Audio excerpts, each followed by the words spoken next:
نور موسی چوک هغه کوي، خدای دې خوشحاله آباد ساتي. همداسې نجیب صاحب موږ لپاره لګیا دی، خدای دې خوشحال ساتي، خدای د بیماریو نه هغه وساتي. همدا دپاره ویلې چې هغې بچي خپل درد لیدلی دی. اعوذ بالله من الشیطان الرجیم، بسم الله الرحمن الرحیم. السلام علیکم. ټول وروڼو ته محسن نجیب طرف نه سلام وي. عزتمن وروڼو چې د تاسو کومه موبایل سکرین باندې ویډیو کسوي د یو غریب انسان څه نامه جمشید علي دی، تعلق یې مورې سره دی. دغه د دوی بچی چې کومې ایواکوت کې ورسره دی، چې کومه سیټ کې ورسره دی وروڼو، د دوی بچی د کینسر بیماري دي. او دغه غریب ورور دغه کینسر بیمار سره سره یوه بله خور دی چې هغه غریبه ذهني طور باندې خرابه دی. او مور چې کومه دی هغه غریبې مطلب ملي بیماري دی. نو کور کې دومره زیاتې پریشانۍ دي که نه وروڼو، چې زه تاسو ته کومه پریشانۍ دي دغه ورور بیان کوم.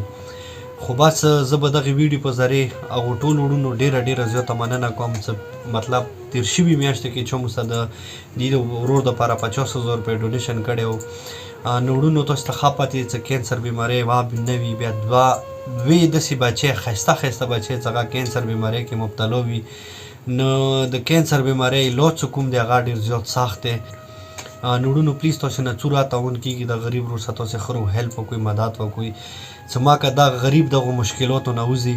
و هغه سره دا اوس مو بیا راوستی دی د دې میاشتې ده 15,000 روپۍ مونږ بیا مزید ویر کړی دغه چیک اپ دپاره.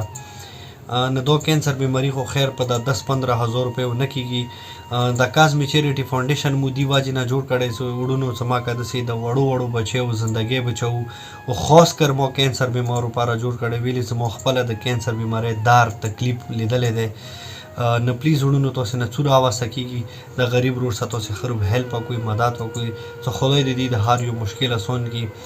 او تاسو لږ د غرور مکمله ویډیو لږ وکړئ چې کومو تکلیفو کې دی هغه تاسو به خپله واورئ.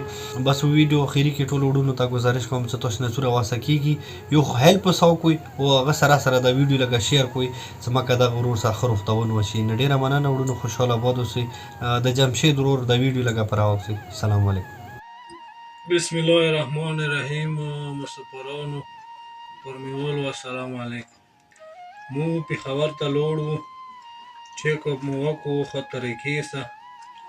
نو موږ ته 50,000 روپۍ راغلې وې چې چارج تولې وې. هغوی د خدای خوشحال ساتي، خدای دې خپلو بیماریو نه مهلت ویر کړي. نو نوره دا مو علاج دی، علاج مو راوړلو، علاج مو نیم راوړی دی. هغه به تاسو ته دا ویډیو کې وښیو علاج. نو دې کې دا یو ډبی دی 7,000 روپۍ قیمت لري یو ډبی. نو موږ دا خپل ځای کې کوشش کوو چې دا سرکاري شي، خو کېږي د نه که نه ویلې چې د ډاکټر پرایویټ دی. نو نوره بس دغه علاج دی نیم راوړو، یوه میاشته 15-16 شپو به کېږي. نو موږ چې پیسې کمې شوې علاج مو پوره نه راواخیستو. نور موسی چوک هغه کوي، خدای دې خوشحاله آباد ساتي. همداسې نجیب صاحب موږ لپاره لګیا دی، خدای دې خوشحال ساتي، خدای د بیماریو نه هغه وساتي. همدا دپاره ویلې چې هغې بچي خپل درد لیدلی دی. نو موږ لپاره د ډېر تکلیف کوي، خدای دې خوشحال و آباد ساتي. نوره دا 2 بچي دي بس. هغه مو پلار ویډیو کې کس هغه کړی و چې کومې مو خور دی دماغي حالات یې هغه دی، هغه مو خپل ځای کې پرېښلي دی. نو بس دا مشکلات دي. نو بس موسی چوک چې هغه کوي خدای دې خوشحال ساتي. بس دا علاج ټول تاسو لیدلی وي، دا پلاستیکو کې هغه دی، کومې قیمتي ډېرې ګولۍ دي هغه مو نو بستلي دي، هغه به تاسو لیدلي وي، هغه به وکسوئ. نور السلام علیکم.